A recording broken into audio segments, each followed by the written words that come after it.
केवल अपनी इमेज तैयार करने के लिए। जब आप चाय बेचने वाले के बेटा थे, चाय बेच रहे थे, तो आपको इमेज की क्या जरूरत है? अब आपको इमेज की जरूरत हो गई। आप विश्व स्तरीय विश्वविद्यालय नहीं खोले, आप विश्व स्तरीय कोई मेडिकल कॉलेज नहीं खोले, और आप विश्व गुरु बनने की बात करते हैं, डंका पीटते हैं। आप केवल अपनी इमेज चमकाने में लाखों हजार करोड़ खर्चा कर रहे हैं, लेकिन उतना अगर गरीबों पे, किसानों पे खर्चा कर दिए होते तो देश में सुधार हो गया होता। लेकिन आप कोई पिचके हुए गाल, फटे हुए चप्पल और फटी हुई धोती वाले से जाके सवाल क्यों नहीं पूछते हैं? आप उनकी भावना को क्यों नहीं पूछते हैं, कुरे देते हैं कि हमारे बारे में कैसी सोच है आपकी? हम जब आपसे बात करते हैं तो आप दूसरे सरकारों के गिनाने लगते। कुछ सरकार में देखिए, उन्हीं सब खामियों के नाते तो आपको चुना गया था। जब मैं चाय बेचने वाले का बेटा हूं, मैं चाय बेचा हूं, तो आपको गरीबों का ध्यान नहीं है। आप पूंजीपतियों का ध्यान दे रहे हैं। आप हमेशा हवाई जहाज से उतर ही नहीं रहे, चढ़ गए तो उतरने का नाम ही नहीं ले रहे। आप ये बताइए, एक बच्चा यहाँ भी चाय की दुकान पे देख लीजिए, जो बनियान में, काली बनियान में खड़ा है, ऐसे तमाम दुकानों पे है। तो अब ये बच्चा जो है कल कहने लगे कि मैं रजवाड़े खानदान का हूँ, तो कैसे लोग विश्वास करेंगे? आप तो अभी भी प्रधानमंत्री बनने के लिए और चुनाव प्रचार में जाते कहते हैं मैं पिछड़े का बेटा हूँ, मैं चाय बेचने वाले का बेटा हूँ, मैं चाय बेचने वाला हूँ। तो कैसे जनता विश्वास करेगी? आप जितना हम लोगों को छल सके छले, जितना ठगना था ठग लिए। अब जनता जान चुकी है कि आप हैं क्या।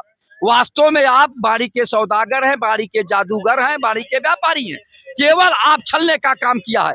ये हिंदुस्तान पाकिस्तान की बात करेंगे, मंदिर और मस्जिद की बात करेंगे, मूल मुद्दे से ध्यान भटकाने का काम करेंगे। मंदिर से खुश नहीं है, मंदिर से खुश नहीं है। हम सबसे खुश हैं, लेकिन सबसे बड़ी बात है कि बेरोजगारी और किसानों की समस्या, नौजवानों की समस्या, स्वास्थ्य की समस्या, चिकित्सा की समस्या, पहले इस पे ध्यान दीजिए। हम सब पे खुश हैं, लेकिन काम तो करिए।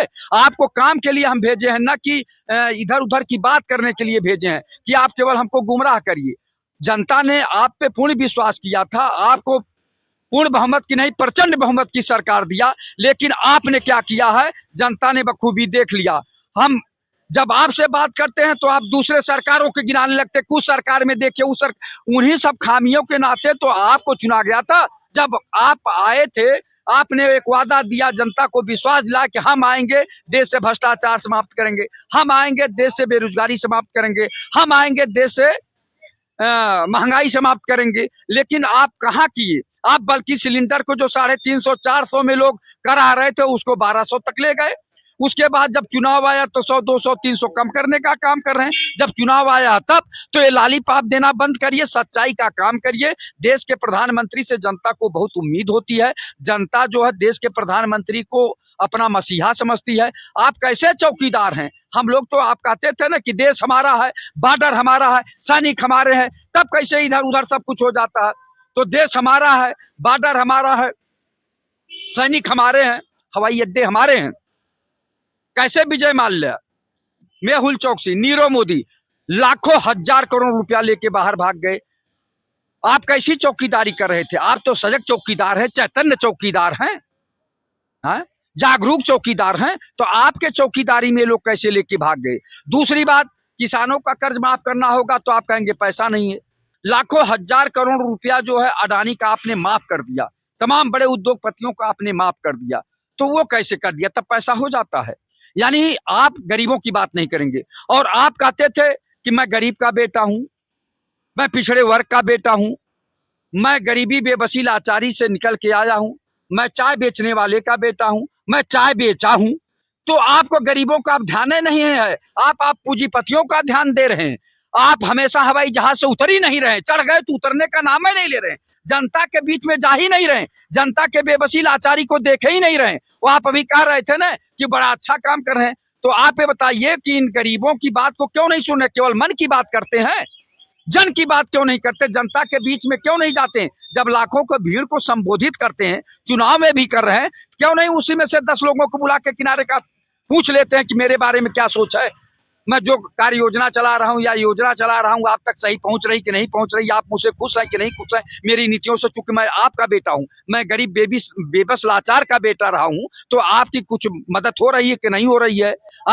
कोई पिचके हुए गाल, फटे हुए चप्पल और फटी हुई धोती वाले से जाके सवाल क्यों नहीं पूछते हैं? आप उनकी भावना को क्यों नहीं पूछते हैं, कुरे देते हैं कि हमारे बारे में कैसी सोच है आपकी? आप तो पूंजीपतियों की बात करते हैं, उनका लाखों करोड़ हजार रुपया अगर माफ करना होगा आप माफ कर देते हैं, लेकिन किसानों का कर्ज क्यों नहीं माफ करते हैं? आए? छात्रों का जो फीस माफ क्यों नहीं करते हैं? समान शिक्षा का अधिकार क्यों नहीं देते हैं? जातिगत जनगणना क्यों नहीं कराते हैं? आप तो पिछड़े वर्गों से आते हैं, तो इसमें क्या दिक्कत है आपको? आप जो समान शिक्षा का अधिकार लागू नहीं कर रहे हैं, आप विश्व स्तरीय विश्वविद्यालय नहीं खोले, आप विश्व स्तरीय कोई मेडिकल कॉलेज नहीं खोले, और आप विश्व गुरु बनने की बात करते हैं, डंका पीटते हैं। आप केवल अपनी हिम्मत चमकाने में लाखों हजार करोड़ खर्चा कर रहे हैं, लेकिन उतना अगर गरीबों पे, किसानों पे खर्चा कर दिए होते तो देश में सुधार हो गया होता। लेकिन आपने कहा था कि मैं 2 करोड़ लोगों को प्रतिवर्ष रोजगार दूंगा। इस तरह से 9 साल से ज्यादा बीत गए तो 18 करोड़ लोगों को रोजगार मिल गए होते। आपने कहा था देश से भ्रष्टाचार समाप्त करेंगे, आपने कहा था देश से महंगाई समाप्त करेंगे, आपने कहा था विदेशों से काला धन वापस ला के देश में खुशहाली लाएंगे, लेकिन इस पे आप एक कदम भी नहीं चले। तो जनता तो आपको देख रही है कि आपने क्या किया और क्या कहा था। तो जनता अब जो जान चुकी है कि ये बाड़ी के सौदागर हैं, बाड़ी के जादूगर हैं, बाड़ी के व्यापारी हैं, ये बाड़ी के पे ही खेल कर रहे हैं।